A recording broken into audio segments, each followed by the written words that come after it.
Occasion ఏదైనా location ఎక్కడైనా తెలుగువారి వేడుక అంటే ఆలివ్ మిఠాయి ఉండాల్సిందే. మిఠాయి అంటే ఆలివ్.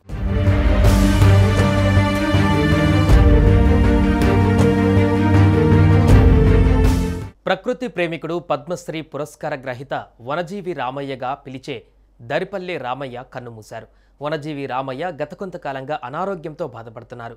ఈ తెల్లవారుజామున ఆయన గుండెపోటుతో ఆసుపత్రిలో చికిత్స పొందుతూ తుది శ్వాస విడిచారు. ఆయన వయసు 85 సంవత్సరాలు. జీవితమంతా మొక్కలు నాటి పెంచిన ఆయన ఇంటి పేరే వనజీవి అయ్యింది.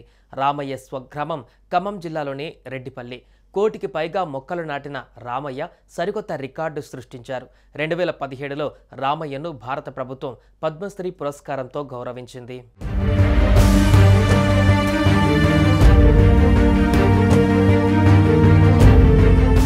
ఖమ్మం జిల్లా రెడ్డిపల్లికి చెందిన రామయ్య పర్యావరణవేత్తగా, సామాజిక కార్యకర్తగా జీవితాంతం మొక్కలు నాటడం, వాటిని సంరక్షించడం కోసం అంకితమయ్యారు. ఖాళీ భూములు, రోడ్ల పక్కన ప్రభుత్వ, ప్రైవేటు స్థలాలలో 1 కోటికి పైగా మొక్కలు నాటి చరిత్ర సృష్టించారు. పర్యావరణ పరిరక్షణ పట్ల ఆయనకున్న నిబద్ధతకు గుర్తింపుగా 2017లో భారత ప్రభుత్వం ఆయనను పద్మశ్రీ పురస్కారంతో సత్కరించింది.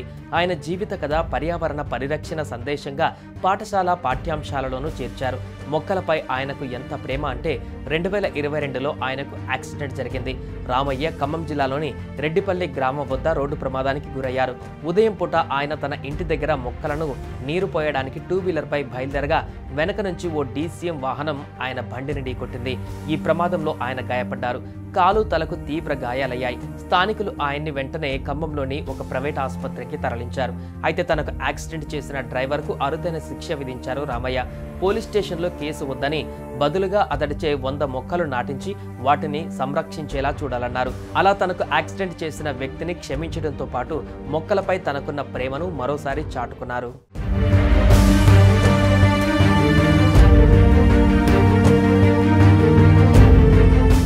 సుమన్ టీవీలో మీ పర్సనల్ అండ్ బిజినెస్ ప్రమోషన్స్ కోసం కింది నెంబర్కి కాంటాక్ట్ చేయండి.